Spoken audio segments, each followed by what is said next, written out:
Good evening, everybody. Welcome to tonight's Joe and Joe Weather Show on the 28th of December, 2021, brought to you by Omni True Value Hardware at 1226 North Wellwood Avenue in West Babylon, New York. Our telephone number there is 631-756-1125 for the best prices in town for anything and everything you need to make sure that your home is cleaned up nice and safe for this coming winter, because it kind of sort of hasn't arrived yet. So head over there, folks, to Omni, 1226 North Wellwood Avenue in West Babylon, and the website is omnitruevalue.com. So 2 out of the 3 people that are on this show tonight are recovering in sick bay, I think it's fair to say. Who's had surgery in the last month and a half? Raise your hand. Oh, yeah. Okay. Who's who? I had a long list of things, Joe. You weren't part of any of them. I was gonna tell you to quarantine for a little while, but no matter. I'm happy that none of this, can be transmitted through the airwaves or through the airwaves and on social media. But it's nice to see Mr. Goodman here as we're heading to the closing out of 2021. And maybe some of our viewers will, on the chat board, have any thoughts to throw at him, like, Bill, what the heck is winter doing to us? Oh, yeah.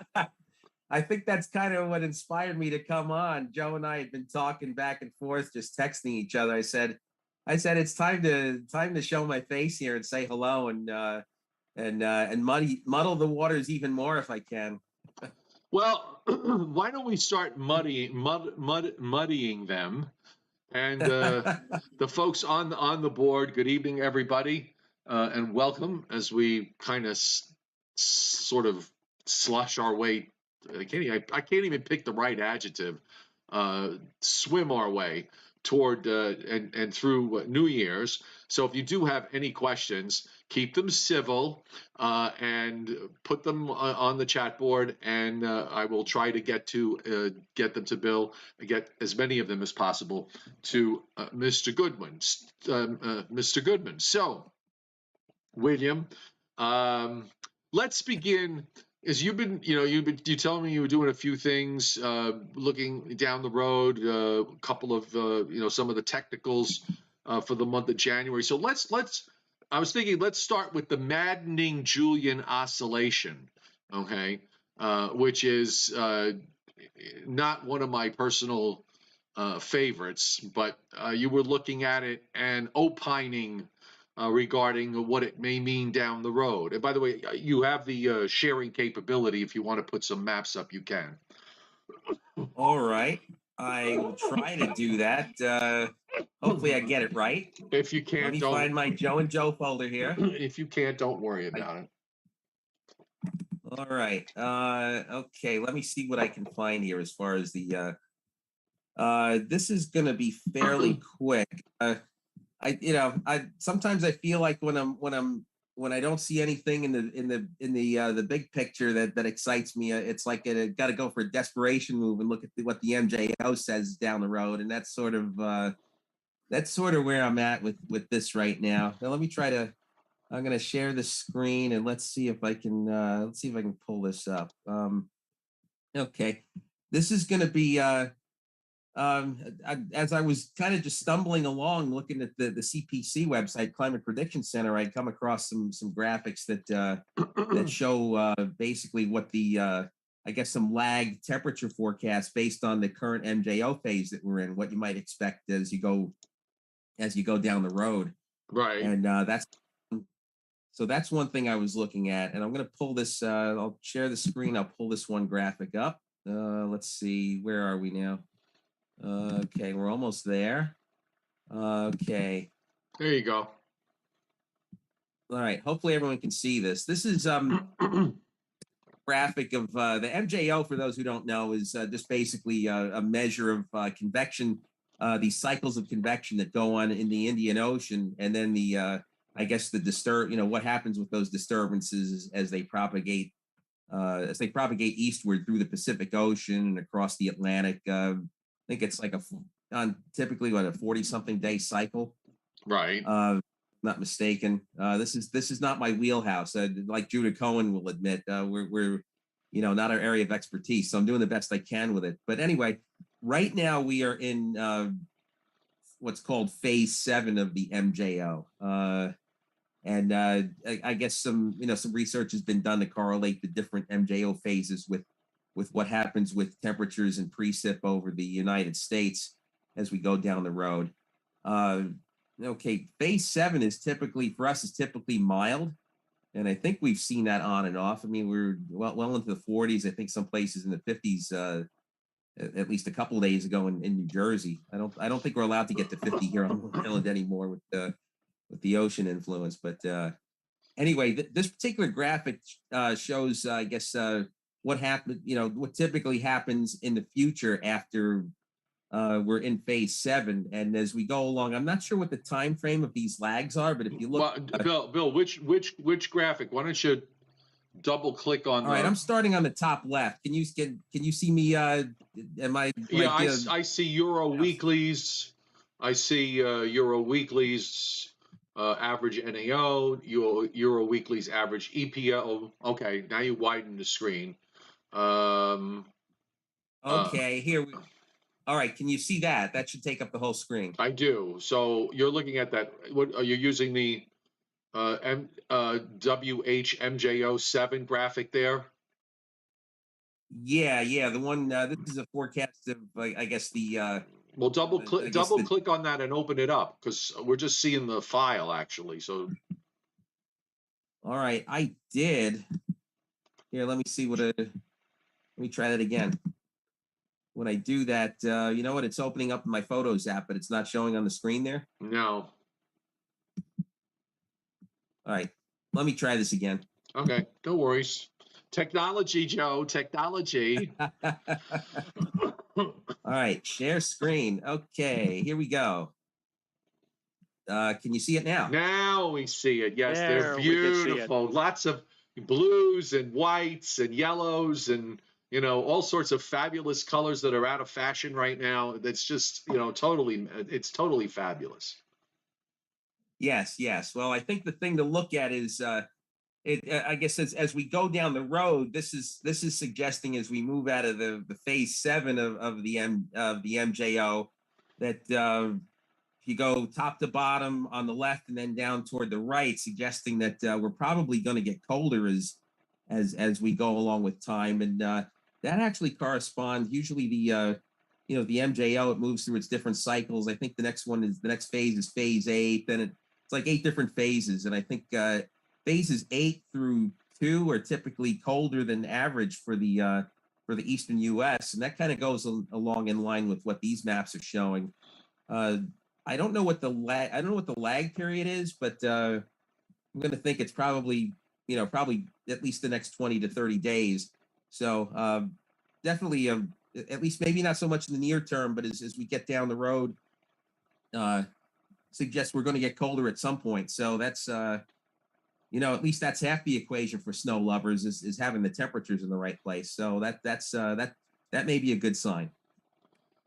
Let me add, in my usual cynical way, that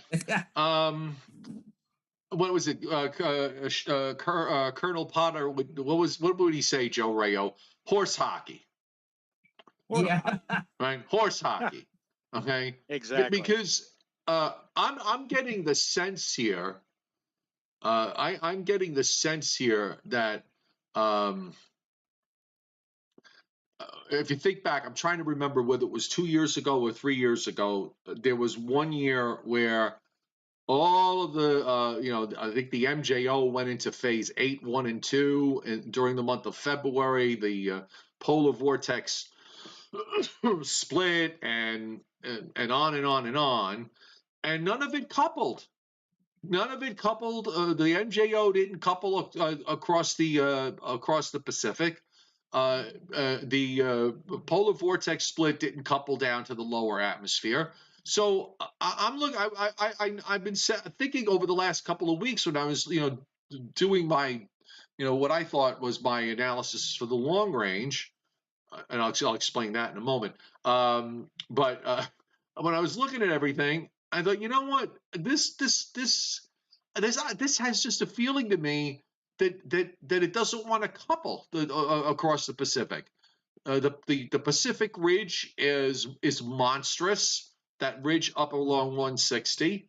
The models have been trying to get rid of it on every single run, and on the subsequent run, it's right back there.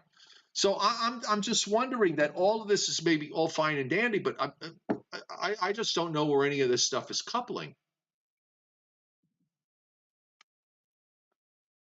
That is a good question.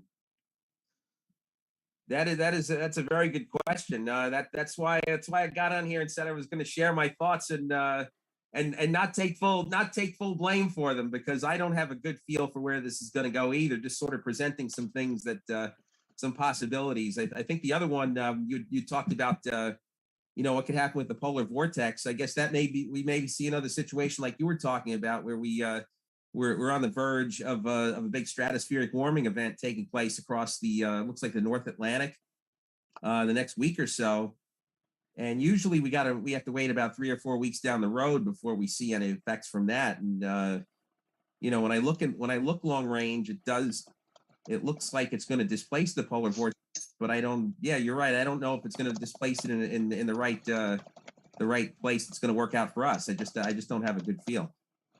Seems like for the next couple of weeks, high pressure, ridges of high pressure are going to be predominant, and whatever trough or shortwave tries to invade our part of the country and tries to pull down colder air, these troughs seem to shear off very quickly to the north and allow for another ridge to build in. So it appears that over the next couple of weeks, we may see a couple of shots of chilly air, but it's not going to last very long, because the ridges of high pressure are going to be fighting these systems off, pushing them off to our north, and keeping us in relatively mild conditions for this time of the year. Again, right on through at least the middle part of January. There are no signs, at least from what I could see, that we're going to see any protracted or any prolonged period of cold weather, nothing dropping down out of Canada. And that's the other problem, is to just try to get Canada to get cold for a long length of time. We've seen from the get-go, from November onward, that Canada seems to be more often than not devoid of any really legitimate frigid or cold air. It's hard to believe. Well, if I can show a couple of graphics in that direction, let me see if I can share the screen again. All right. Okay, let's see what we can do here. Okay, it looks like in about a week, it looks like it's going to get extremely cold in Western Canada. Can we see this graphic? No, you got the same problem as before. You got to widen out and double click on it. However you resolved the issue before. All right, let's try that again. How about that? Oh, now I can see the whole, your entire users folder is there. Try double clicking on the map. All right, that I did. All right, well, the last time you had to go out and come back in to get that map on the screen. Yeah, it looks like that. Okay, how about now? And now we have it again. Another fabulous map with lots of reds now, and even dark reds and browns, and Kelly green and purple. Okay, go ahead. Well, this sort of goes. I mean, it looks pretty mild in the eastern U.S. At least going down the road, but at the same time, it looks like, and a lot of the model guidance is showing this pretty good build of cold air in Western Canada. But as Joe was saying, it looks like that the core of that is probably not going to get here. Looks like it. Okay, let me share again. I will say, Bill, that the Climate Prediction Center is red flagging the northern plain states to have exceptionally cold weather as we move into the first week of January.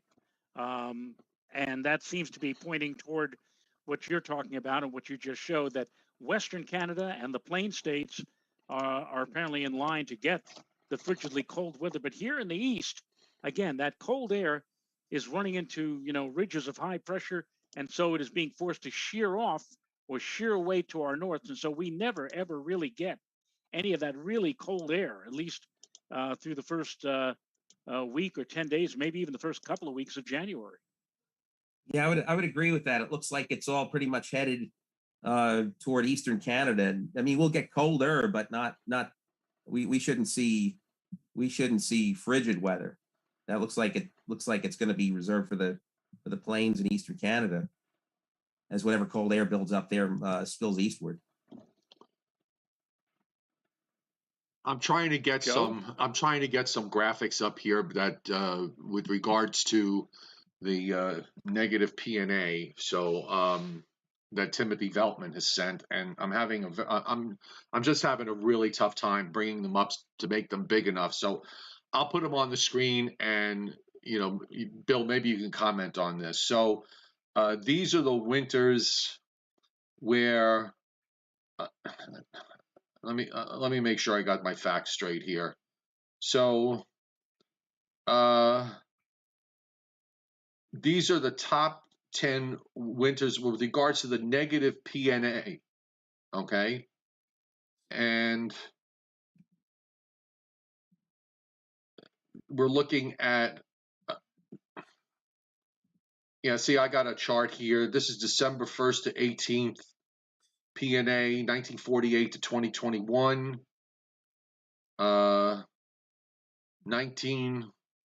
these are the top 10 negative PNA years, okay? 1971 is number one. Number two is 2021, okay? This is just for the first 18 days of December.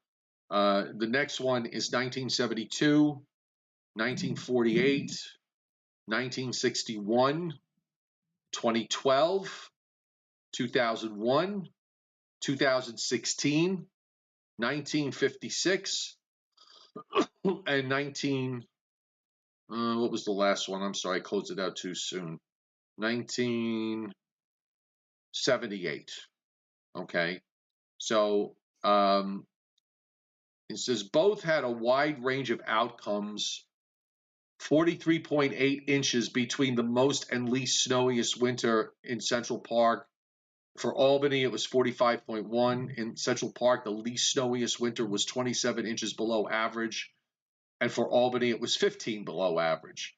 In New York City, the snowiest winter was 16.8 above average. And for Albany, it was 30.1 above average.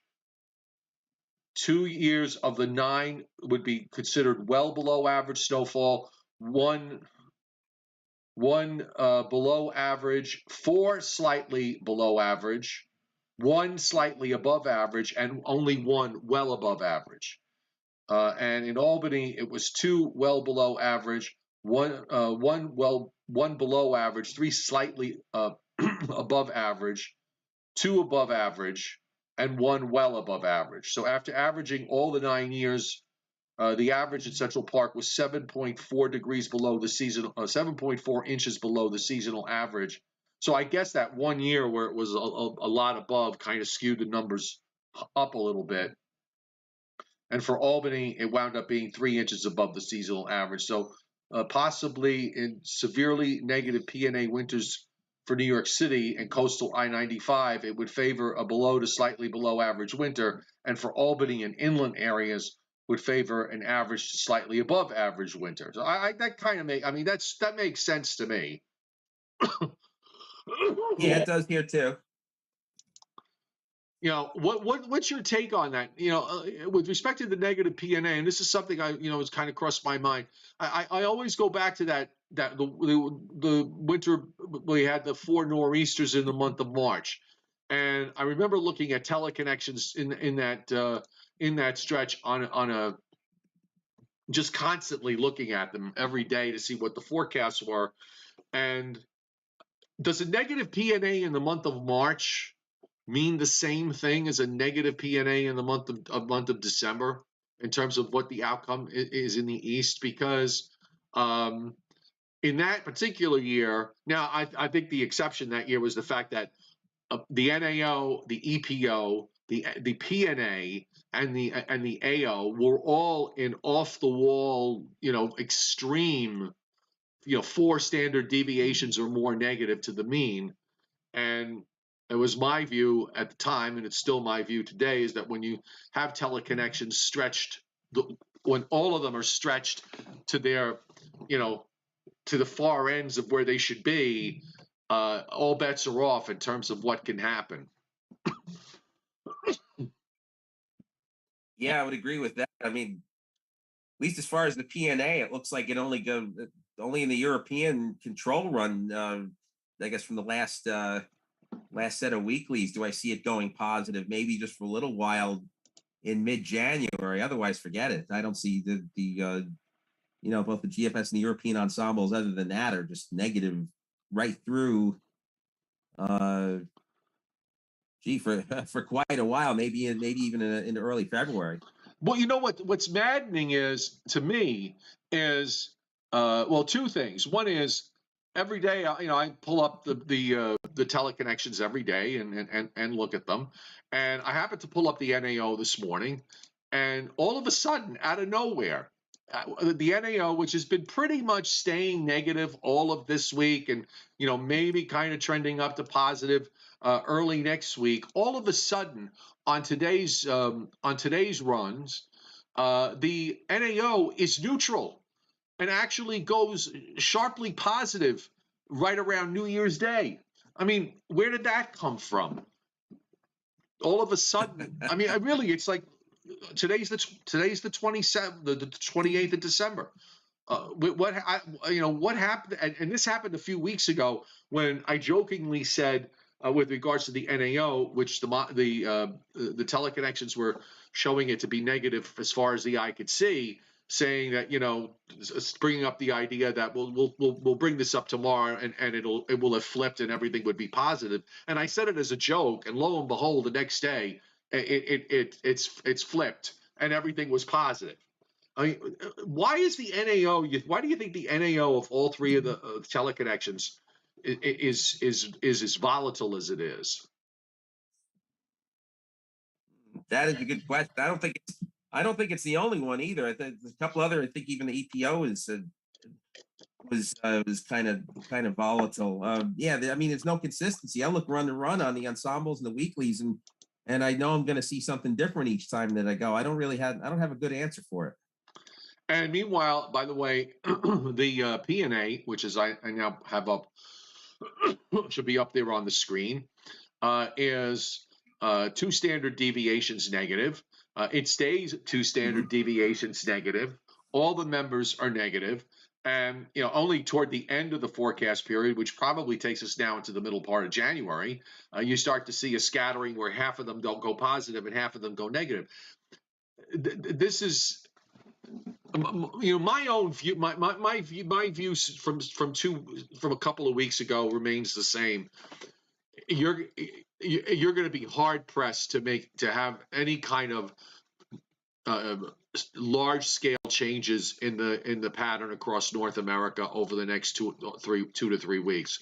The best you're going to be able to do is maybe spread out cold air over southern Canada and along the northern tier. Maybe some of that cold air gets into the northeast, but even so, there's nothing to keep it there. And the first weather system that breaks through the western trough, if it comes in and times out with some of the cold air like it did the other day, you get a cheap thrill. Okay, if it doesn't, once the cold air is gone, you get rain like you wound up on Saturday, on Christmas Day, with the follow-up system. I don't think you're going to see much change here going forward in the next couple of weeks. I just don't see it. Dare I say that we're looking at all different patterns, the AO, the PNA, this and that, El Nino, La Nina, trying to determine or trying to find some kind of a trend as to what is going to happen. But then don't forget that 2 years ago, when we had that pattern where the AO was what, Joe, like 2 or 4 deviations above normal? Oh, I think it was AO? like plus 6. Something like that. And it didn't follow along the lines of either an El Nino or a La Nina. This was like totally in its own way of the atmosphere transpiring. I mean, what I'm saying is that maybe we're putting too much emphasis on looking for teleconnections and looking for trends of ENSO and the PNA and the AO and everything. Maybe we should just sit back, relax, and just take it as it is, or try to, because it doesn't seem like it's getting us anywhere trying to anticipate where these models are going or what the overall patterns are going to be doing in the next few days, much less the next few weeks. It doesn't make any sense. Yeah, I mean, through mid-January, I would have to agree. We're going to have to wait and see if any of those other things that I mentioned earlier, if they even come to pass. I guess Joe is trying to say, well, I haven't seen them come to pass in years past, so why think they're going to do it now? The trend is your friend. The trend is always your friend. The trend is the trend is your friend until it's not your friend anymore. Yeah. We really haven't had a clear-cut case. We really have not had a clear-cut case in looking, for example, at the polar vortex. I say since that time, and I think it was in February of 2018, where we were able to anticipate. People had already thrown in the towel for the winter that year, and we were able to anticipate that, hey, we see that beginning to split.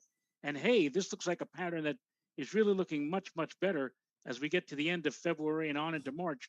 And sure enough, as Joe alluded to just a few minutes ago, that was the winter of the 4 nor'easters of March. And it's hard to believe that so many people on our chat board, so many people on our show during January and February had pretty much given up on winter because it didn't seem like anything was happening. And then all of a sudden, the whole thing flipped, and we were in business in late February and early and into March.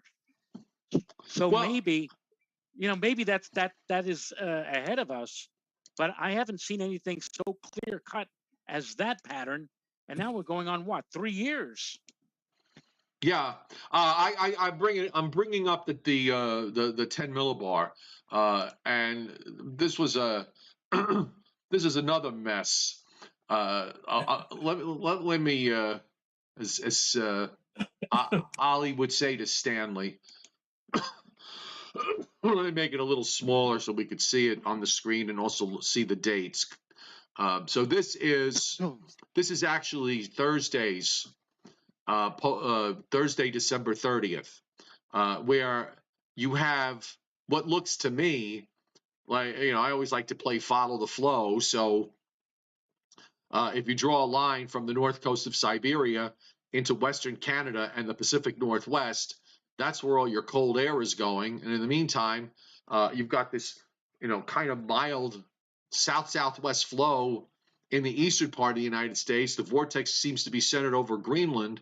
Now, there looks to me this weekend, suddenly there's like this huge area of warming going on across Siberia. You see it there?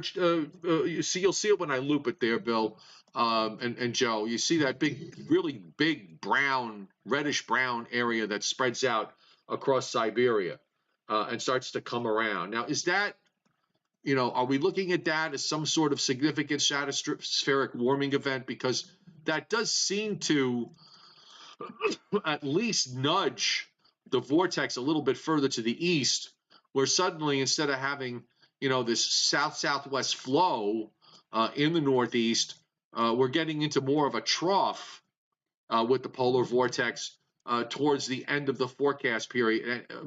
Toward the latter part of the forecast period, because then toward the end there seems to be another big warming event that's coming around.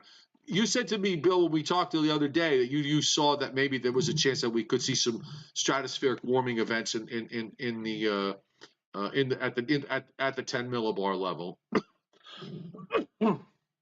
Yeah, I mean, I thought there was one just about to take shape over the North Atlantic, and then I guess extend back even into Siberia, as you mentioned. That should be if you look at the GFS on the European, that should be happening any day now.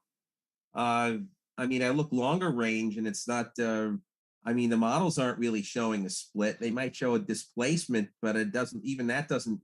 If I were to just go with that and take that as gospel, it doesn't look favorable for us. It looks like more of the same, like the cold air going from Siberia into Western Canada, and it just sideswipes us at best. Right.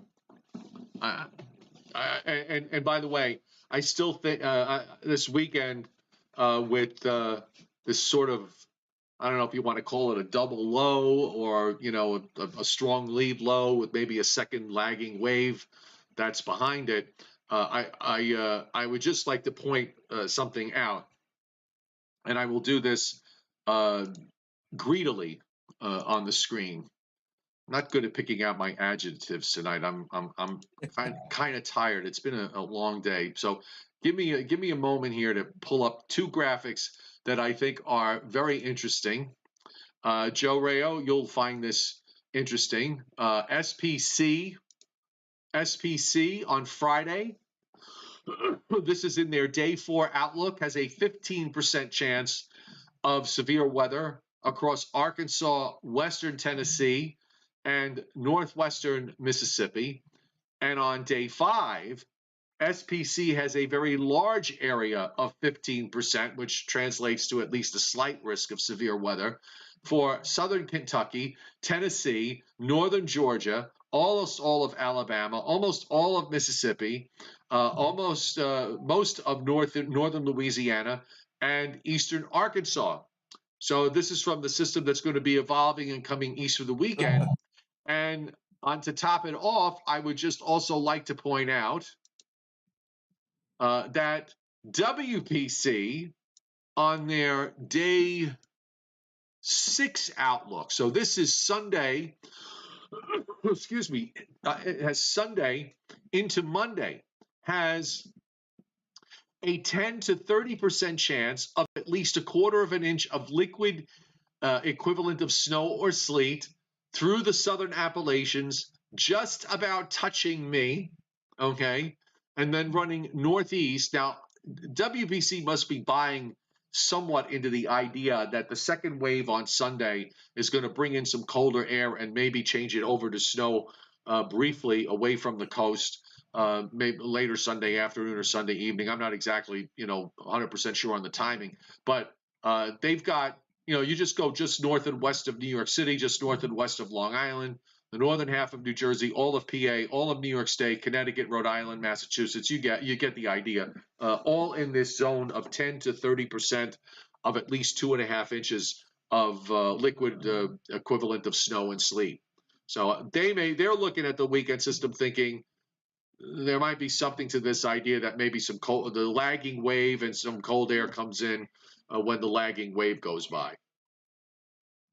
I don't believe it, but that's me.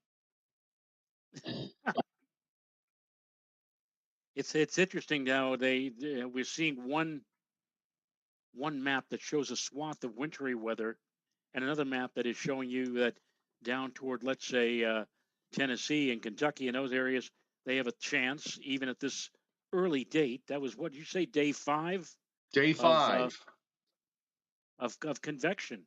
So there must be, if they feel that way about it, they must feel that there's going to be some kind of a developing storm system which is generating that convection and is also the benchmark of intensifying to such a degree that you've got the threat of severe weather and thunderstorms in one area, and maybe generating enough moisture to toss into that colder air mass to the north to produce some wintry precipitation. So what is this? I still don't believe it.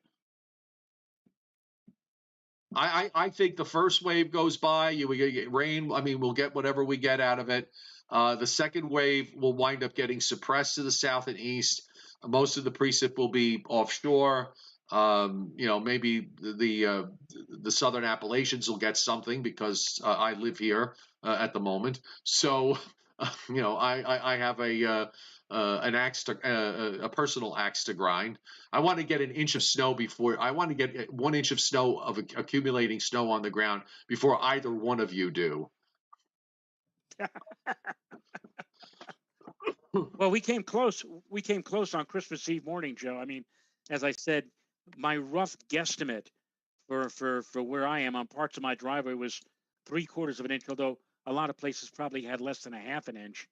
But that was a surprise on Christmas Eve morning. But it doesn't look like from now through the end of the year, through the end of through the midnight on Friday, that we're not going to see very much of anything in terms of any kind of snow or wintry precipitation. Although I do see that the National Weather Service has a winter weather advisory, but that's for way north and west, up towards Sullivan County and those areas. Do people actually live up in Sullivan County? They do, actually. I like Sullivan County. I've been up there. It's very pretty. They did. My grandmother lived there for a while, but that was like just outside of Orange. It was so that almost doesn't count as Sullivan. Right. By the way, Jason Schaefer pointing out, Joe, that your 3-inch December rule is not going to be met. Right. Well, if that be the case, then that means that Central Park should have a below normal winter in terms of snowfall. Again, and I didn't just do 3 inches. I actually, so far the park has only received 2/10 of an inch, and I've looked at all those cases where only 2/10 of an inch or less has fallen at Central Park. And I think I mentioned, do I have the paper here? I mentioned on Sunday that there was something like 23 cases where that has happened, and like 20 like there's like a 91% chance, 91% probability of below normal snowfall at Central Park. And one of the outstanding exceptions to that rule was the winter of 2015, 2016, where in January of 2016, we had almost the whole winter in one sitting, like 27 inches of snow. So there's still some hope. There's still some hope for all the snow lovers that you could get this odd, crazy, anomalous situation in what otherwise is a very poor scenario for snow and cold weather. But they are very, very few and far between. Keith James II hitting the super chat tip jar tonight and says, "Isn't this pattern to be expected with La Nina? Why is this not mentioned much?" I haven't. He has a point there. I have not really seen a whole lot of talk recently. With regards to I've seen pieces, articles here, articles there with regards to La Nina, but it doesn't seem to be getting the front end play that the El Nino has gotten, or the La Ninas of the past have gotten. And then I want to ask, I want to bring up this subject. Let me write it down because I almost forgot it in the process. But anyway, the La Nina, if you would, Bill, you're never to be humble opinion. Yeah, I think the pattern that we're in is very typical. I can think of years past La Nina where the storm track was off to our west. We were on the warm side of a lot of cyclones, not much snow, and all the cold air was in the plain states. This is it does fit a pattern I've seen in past years. Now, if this is not one of the most egocentric things I've heard in a long, long time, and also let's call it East Coast centric. But Timothy Veltman, I think, pointed this out to me, and I just got such a chuckle out of it. There was actually, it's just chat room crap on Rage Book, so it doesn't have that much meaning to it. But people were actually discussing the idea of officially moving back the start of winter to Martin Luther King's birthday, and then moving the end of winter to like the middle of April or something. And the first thing that came to my mind when I read that was was this sort of East Coast centric view of the winter and how the winter's supposed to function. Does everybody forget about what's going on in the West? Is no one paying attention to the fact of what's going on in the Pacific Northwest, in California, in Nevada, in Utah, in Montana, in Idaho, or do these places not count? Okay, I'm curious as to, when the West has the kind of winter it's been having, and granted, it did get a bit of a late start, but once it got underway, once we got into the heart of the month of December, that Western trough has been working overtime with 3-digit snow amounts of falling in places in the Sierra Nevadas. But really, do people forget that there are other parts of the northern hemisphere? I mean, is that not the dumbest thing you've ever heard? I guess so. Look at some of those in recent winters where if you looked at global temperature patterns, the whole globe was above normal except for eastern North America, and we were getting buried in snow. It's like if you're in the eastern U.S., you think, what the heck? What is this global warming nonsense? We're cold and snowy all the time, but it's like you say, egocentric, provincial, whatever you want to call it. We're just looking at our own backyard when it's not taking the whole world into account. You're looking. People only have the apparently only have the ability to look out their own windows and in their own little circle, their little sphere of influence. But there's a whole world out there of weather going on, and it's not just centered in the I-95 corridor. Yeah, and I'm going to repeat what Adam Lowe just pointed out on the chat board. He says, "What's happened to all the meteorologists who said that California was going to be warm and dry, and now some places have already had the snowiest December on record." Now we're only just about 1/3 of the way through meteorological winter, and I agree with Adam. I mean, a lot of places out there, Seattle, for goodness sake, has more snow on the ground than New York City to this point in time. These are places that were projected, according to the NOAA winter forecast, to see the drought continue unabated, that had very little hope of seeing anything change in that direction. And look what has happened now in the first month of winter, meteorological winter. And one has to wonder if this is going to carry over now into January. And this is something that they desperately needed and aren't getting. And meanwhile, here in the East, it's a lot of folks remember about a month or so or 6 weeks ago, a lot of people were talking about this looks like a front-loaded winter for the Northeast. And whatever happened to that concept or idea? Well, they didn't say front-loaded for what, though? That looked like warmth.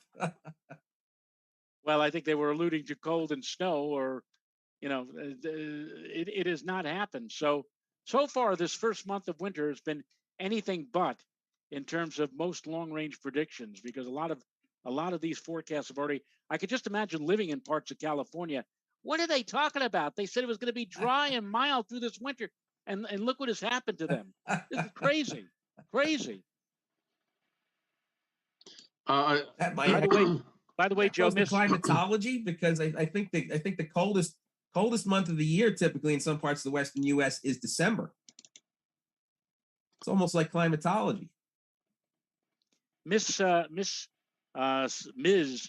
Spellerite, I hope I'm pronouncing that correctly, wants Joe to show the storm system on Saturday for the Central Plains, because she's located in Kansas City. That's right. Hold on one second. I shall get to that forthwith. But Timothy Veltman sent me a copy of the numbers that he was looking at with regards to the super negative PNA winters. So the seasonal average in New York City is 29.8. Albany is 59.2, and Dulles, he added Dulles here at 21 even. excuse me. So you have the winter, excuse me again. The winter of 71, 72 in New York was slightly below. In Albany, it was 30 inches above normal.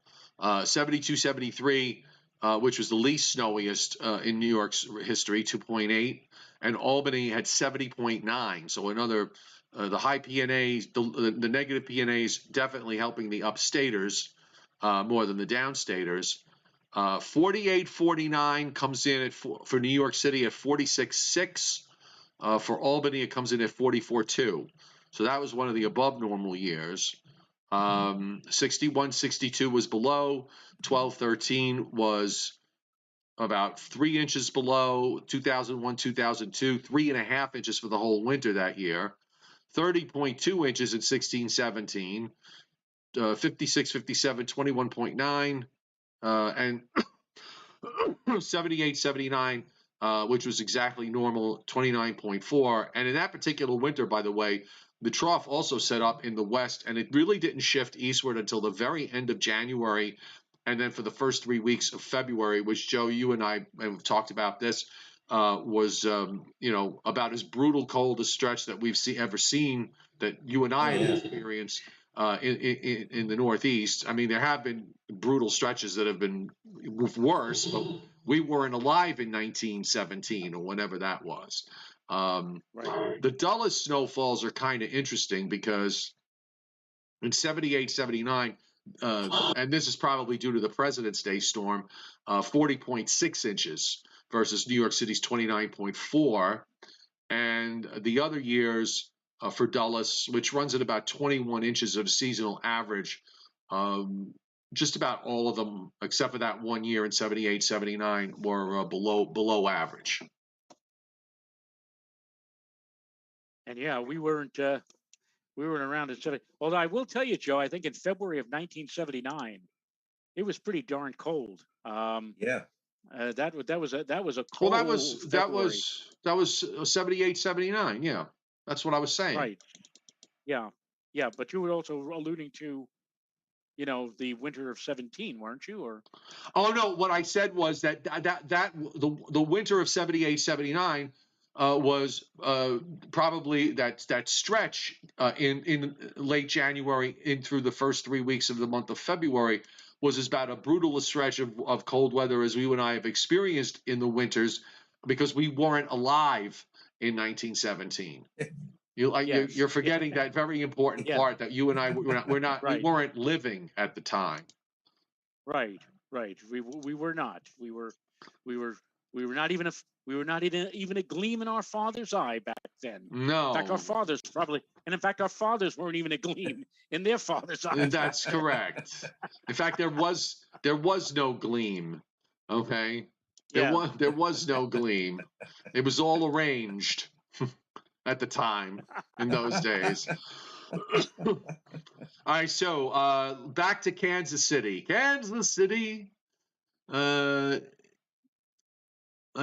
bring up the South Central, trying to get the best view so we could take a look at this. So let's go to the radar. And we're in the gate here. Okay. So it's probably better if I use the map with the thicknesses. So we'll put the map with the thicknesses up. And I think it was that conversation on Patreon, and we were talking about this. Is sometimes, a lot of times, because the cold air is dense, it tends to push further south than what models indicate. And I think that's what you're seeing here, at least from the standpoint of the GFS, certainly, where you've got surface low down in southeastern Colorado, but suddenly you've got the cold high to the north, or at least the southern edge of the cold high in the north, just sort of the weight of that cold air just pushing all the way south. So the colder air makes it to the northern part of Kansas, and enough of it makes it so that you actually wind up with a rather significant snow and ice situation for Saturday into Saturday night. GFS actually has a fairly significant event. Meanwhile, we can go back, because I, by the way, have the 18Z European courtesy of Pivotal Weather, believe it or not. That's because I went ahead and got a yearly subscription from them, so we could have this on our, show every once in a while. Again, this is from Pivotal Weather, and I just want to take a look and see what's the situation with the European. The European has a similar idea. Again, a stronger push from the standpoint of the high to the north in Montana, and the colder air driving down. This is Saturday. Actually, it's a little faster because this is Saturday morning. It's a little bit faster, but you could see in northwestern Kansas, northeastern Kansas, northwestern Missouri, you've got the ice and rain there, and the lighter blue that is showing up. And of course, the last frame tonight is exactly at 90 hours, which is at shortly before 7 a.m. on Saturday. So the shorter version in the in-between runs, but it's always good to see. And of course, you also see, we've got our low, the next low here in southern Illinois. Rain's getting pretty close. I was, looking at the old run of the European here. I just kind of thought that this made a little more sense with respect to the outcome for the weekend. And we'll let the map continue to, let this map load up a little bit here. And let's run it through. And here we go. So there's your low, comes out of, map is loading. Come on. There we go. Here's your rain. This is by Saturday morning. It's got rain into southern New England. The lows in central Missouri, snow in Iowa, still back over into Kansas and weakening. Low moves into northern Indiana, heads up into western New York, and then into Maine. You can see the southern lagging trough there, producing showers and thunderstorms from western Virginia all the way down to southeast Louisiana. And that moves out to the east with severe weather even on Sunday, moving through the Carolinas and then offshore, and a little bit of hanging snow down the Appalachians. And that's just about it. So the European says rain comes in, goes out, turns cold and dry, kiss it goodbye. And there you go, Bill. That's the answer. One. Nobody even longer. Not too hopefully. I think even the next storm is way to our west, and we're warm with rain. Yeah, this is one of those situations where you got to have the northern part of the jet stream come in and kind of squash stuff. But if it squashes too much, then it gets all suppressed and never gets close. And if it doesn't squash enough, then warm air comes up from the south, and the cold air is forced to retreat northward, and you warm up and rain. And what good is that? Yeah, and I'm thinking about just the day before New Year's Eve in 2000, where we had a big snowstorm. It was on a Saturday morning here in the tri-state area, and I'm remembering what the map looked like then, and how different everything has flipped between then and what we're looking at now for, right around New Year's Eve this year. It's not fun if you're a winter enthusiast or a snow lover or snow weenie. This is not going to be your time for the coming days ahead. We can only hope, if you are into that kind of weather, that things will flip by later January and on into February, because and I'm almost like repeating myself. I remember saying these very words 2 years ago as we were coming to the end of 2019 and saying, well, things will get better when we get into 2020. And again, we did finally get some snow. We had to wait until the 9th of May to see it, but it finally did snow. By the way, we forget that last winter, we had 3 cold weeks in December that produced a fair amount of snow and an above normal snow month for December. And then the end of December, certainly from Christmas Eve on and through much of the month of January, nothing really of consequence happened. And then we went back. The pattern we had in December came back at the end of January and for the first 3 weeks of February. And then after that, the winter just ended. It just ended. We didn't have anything for the rest of February, and March was, a non-event. So maybe the best thing that we could hope for is that we get one of those windows that opens up once or twice down the road, because it sure as hell ain't going to happen in the next couple of weeks.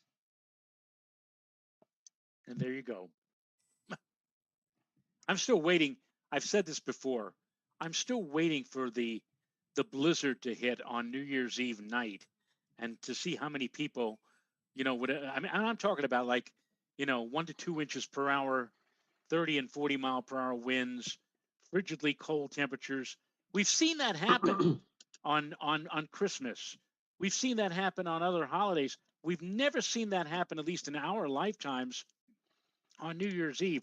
And I've often wondered how many people would come out to Times Square if we had that kind of weather setup on New Year's Eve evening.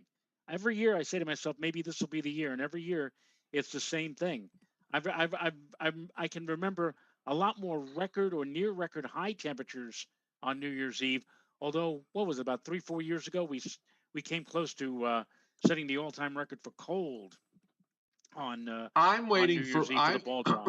I'm waiting for Burl Ives to waddle his way across the screen on either Christmas Eve or New Year's Eve, holding the latest NAFAX chart and handing it to Santa, and one of the elves and Santa saying, "Here's the latest weather report, Santa." Well, this is it. The storm won't subside tonight. It says so, according to Tom Grant. Exactly. By the way, Bill, I want you to know that the last recently, I made the mistake of reconnecting with someone, and I set a record. We don't need to say who it was, but I will just say that this time around I set a record because he was blocked and gone within less than 24 hours. Yeah, no weather to talk about, huh? And we'll just leave it at that. And every once in a while I sort of get a soft heart, and I say, okay, let's try it. Let's try it again this time. And certain things that are broken need to stay broken, and I'm going to just kind of leave it at that. Yeah, Lucy needs to kick the football instead every once in a while. Yeah, exactly. So anyway, I know, Joe, you're not privy to this. I don't want to. I don't want to drag you into this part of the conversation. So, I'll tell you off camera who we're talking about. Right. But anyway, so here we are. It's coming up on 8:30 Eastern time. I think we had a very nice show tonight, very informative. Bill, as always, you add an element that is always welcome on this program. You're feeling better, which is good. You're on much walking 2-3 miles a day. It's great. That's awesome. I'm not quite there yet. I still have issues, but I actually went to the doctor today, to the internist, and apparently the new thing, by the way, is when you have to leave samples, they give you kits and you have to go home and do it at home. You can't just do it right there? No, you can't. You not only have to do it at home, but then you have to put it in containers and then seal it up and put it in a FedEx bag and take it to a FedEx rendezvous point or call Federal Express to come pick it up when they ship it out to a lab in New Guernsey. Oh, New Guernsey. Huh? Yes. Right next to Gotham. Yes. The only thing I will say is that the kit does come with this rather large, what looks like a hat. Okay. It looks like a hat.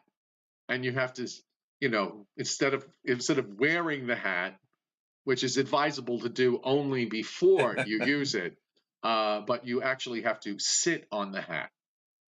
And you can just kind of let your imagination run wild after that. I can show you the hat because I still have it. All right. Well, before we I'm getting enough grief over my own hat. I don't need another one. By the way, can we get 7 more likes to 100, please? 6. I was just going to say before we close things out, can we get 6 more likes and make it 100? Do I have to do my patty cake? Come on. Boom, boom, boom, boom, boom. I'm at 94 here, so and I know we had Keith James 97. Steve Lapointe also, by the way, hitting super chat tonight. Thank you, Steve. Remembering the January 16th, 2016, one big snowstorm, and that was 27.5 inches that occurred in the middle of the month. For who? Is that the Good Humor Man? We hit the 100 mark, and now we're up to 110 likes, 111 likes. Awesome. Okay, I'm a happy camper. All right, you coming back, Bill? Yeah, if you invite me. You don't need an invite. You know that you could just sort of. I'll drop in while I'm driving the car, like I did that one time. How about that? Yeah, you could do that. You know where you could. It's very easy to drop a check in the mail. Just send it along. But yeah, you're anytime. You know that. I don't have to tell you that. You know that. Okay. So right. Well, it takes a lot of time to get some good horse hockey going, and then I call you up and say, hey, what's how's the show going? Exactly. All right, everybody, have a great night. As always, thanks for being here, and Joe and I will see you tomorrow. Good night, everybody, and hope you enjoyed the show. By the way. And John Charles, no, that's not the bell I used to get Renata to wait on me. And in fact, if I did do that, I probably have no head. He may not either, since Mrs. Rayo is on the board. So yes, she is. Okay. Nighty night. Au reservoir. Good night, everybody.